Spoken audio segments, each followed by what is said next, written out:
Nama saya Yesaya Firdaus Telau Manua. Saya kelas 5 dan saya berasal dari PTD SD Negeri 074038 Tuhia. Saya akan menceritakan sebuah cerita rakyat Nias yang berjudul Bae Balausi. Suatu hari, bae atau monyet dan lausi atau kancil mereka bertemu pada sebuah kebun jeruk milik seorang kepala desa yang bernama Tuha Samairi. Seperti biasanya, kancil melompat ke sana kemari, bak gadis yang sedang menari. Begitu juga dengan monyet yang menunjukkan kemampuannya melompat dari ranting ke ranting lainnya. Mereka pun selesai karena kelelahan dan bercakap-cakap yang tidak tentu ujung pangkalnya. Waktu mereka pun terbuang sia-sia tanpa kreativitas yang bermakna.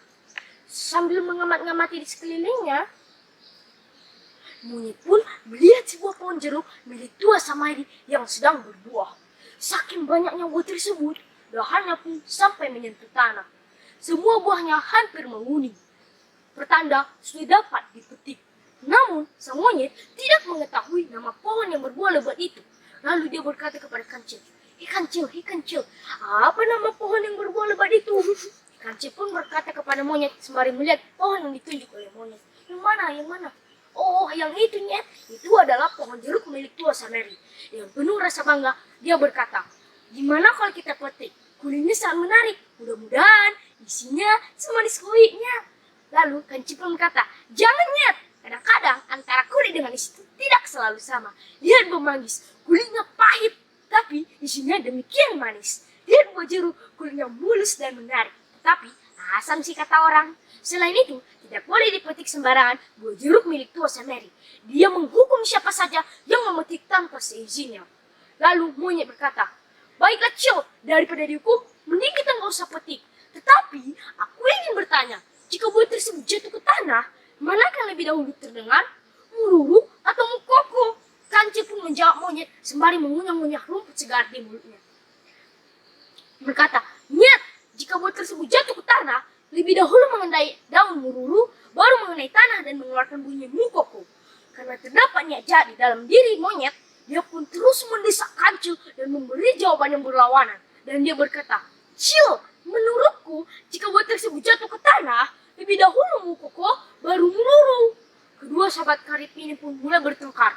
Ujaran kebencian, saling mengejek, sudah mulai mereka lakukan.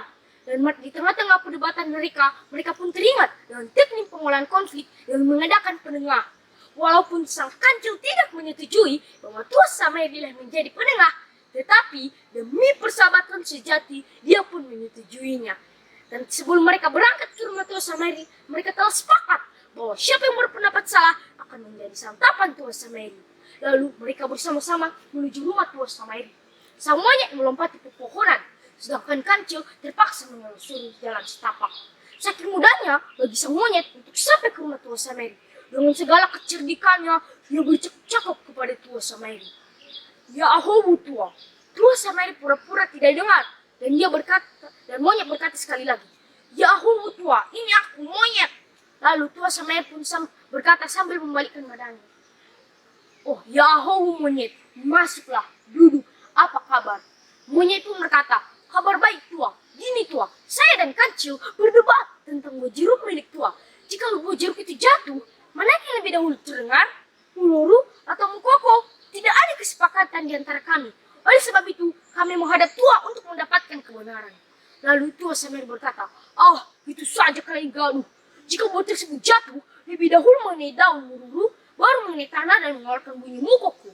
Jadi siapa di antara kalian yang mengatakan lebih dahulu mukoko, baru mururu, itu adalah pendapat yang salah. Lalu sambil menggaruk-garuk badannya,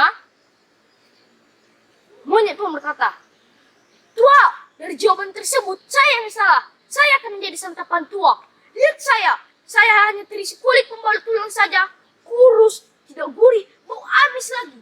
Pikirkan baik-baik Tuha. Lihat kancil, dia berbadan gemuk, muda, kulitnya berminyak, tidak bau amis lagi. Lalu Tuha Samairi mulai tergoda dengan perkataan monyet dan dia mulai menelan-nelan air. Dan dia pun berkata, maksud monyet? Lalu monyet berkata, Tuha harus berupa jawaban tua yang lebih dahulu menguruk Mukoko baru meruru. Lalu terjadilah pertengkaran di dalam diri Tua Sameri antara kebenaran dan ketidakbenaran. Dan jika dia yang berkata benar, sang monyet yang kurus, tidak gurih, bau amis akan menjadi santapannya. Tetapi jika dia mengikuti saran monyet dengan membolak-balikan kebenaran, yang sang kancil yang gemuk, kulitnya berminyak, tidak gurih, tidak bau amis akan menjadi santapannya. Lama-lama pun dia termenung. Dan oleh hawa nafsu dan keserakahannya, kebenaran pun telah terkalahkan.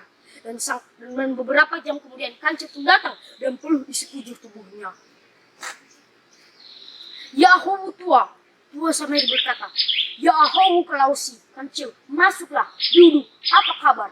Karena terdapat niat jahat di dalam diri Tua Sameri, dia pun menyediakan minum untuk kancil dan bertanya, apa kabar? Dan kancil pun berkata, Tua pasti tahu tentang perdebatan saya dengan kancil. Jika buat tersebut jatuh Tua, manakah yang lebih dahulu terdengar? Mururu atau Mukoko? Selama ini Tua dikenal sebagai menjunjung tinggi kebenaran di desa ini. Lalu terjadilah pertengkaran di dalam diri Tua Sameri sekali lagi antara kebenaran dan ketidakbenaran. Lalu ia berkata kepada monyet dan kancil, begini anak-anakku, monyet, kancil, jika buat tersebut jatuh ke tanah, lebih dahulu Mukoko, baru Mururu. Lalu wajah kancil pun mulai pucat. Dan dia berkata, Tua, apakah belum terjadi pemutarbalikan fakta? Apakah yang lebih dahulu Mururu baru Mukoko? Apakah Tua telah menerima sesuatu dari sahabat saya monyet? Katakan itu Tua, walaupun pahit. Dengan penuh amarah, Tua Sameri berkata, diam kau, jangan banyak tanya. Apakah kalian telah sepakat bahwa nanti siapa yang berpendapat salah akan menjadi santapanku? Monyet berkata yang benar, sedangkan kau kancil berkata yang salah. Lalu monyet pun ikut-ikutan dan berkata, Tua, oleh karena saya yang benar, izinkanlah saya kembali ke hutan dan menginformasikan kepada seluruh binatang bahwa menurut Tua Sameri, jika buat tersebut jatuh, lebih dahulu Mukoko baru Mururu. Lalu sang monyet pun melompat jendela rumah Tua Sameri dan dia pergi ke hutan. Dan Tua Sameri mulai mengikat dan memotong kancil. Tetapi sebelum itu kancil berpesan bahwa nanti jika dagingnya dimasak, Tua Sameri harus membolak-balikan daging kancil agar empuk saat dimasak. Lalu dengan segala keserakahan, ketamakan Tua Sameri, dia sendiri yang memasak daging kancil. Dia mulai mengikat dan memotong kancil. Dia pun mengikuti pesan kancil dengan membolak-balikan daging kancil. Tiba-tiba, tanpa diduga, buku tulang kancil meledak, plak! Dan mengenai mata Tua Sameri. Dia menjerit meraung kesakitan. Dan dia pun tidak dapat melihat. Dunia terasa gelap. Dan dia berkata kepada monyet, awas kau monyet, kau telah mengajariku yang tidak benar. Kau telah memodohiku, terkutuklah kau. Dengan bersamaan maraknya api, Tua Sameri menjerit dan meraung kesakitan hingga tetangga sekitar mulai mendengar dan berdatangan dan bertanya apa yang terjadi. Apa yang terjadi? Apa yang terjadi? Dengan penuh rasa malu, Tua Sameri tidak mampu berkata-kata dan dia hanya berujar, janganlah kalian memutarbalikkan kebenaran karena kalian akan menanggung akibatnya. Beberapa hari kemudian, tetangga sekitar mulai mengerti apa yang telah dialami oleh Tua Sameri dan mereka saling mengingatkan agar mereka tetap mengutamakan kejujuran di dalam aspek kehidupan. Kubur dalam keserakahan, ketamakan, pegang teguh kebenaran. Kebenaran dapat disalahkan, tetapi tidak dapat terkalahkan. Demikianlah pesan seorang warga yang melayani Tuhan di gereja. Seperti pesan Khalil Gibran yang berkata, kebenaran adalah suatu kebaikan yang terdalam yang mengajarkan kita untuk bersyukur atas kebahagiaan dan membagi-bagikannya dengan orang lain. Hindari kebohongan dan berbahagialah. Jadi yang dapat kita simpulkan dari cerita tersebut, kita tidak boleh berbohong dan menutupi kebenaran karena kita sendiri yang akan menanggung akibatnya. Jadi demikianlah cerita rakyat Nias yang berjudul Bayi Balausi. Sekian, terima kasih. Ya Ahowu.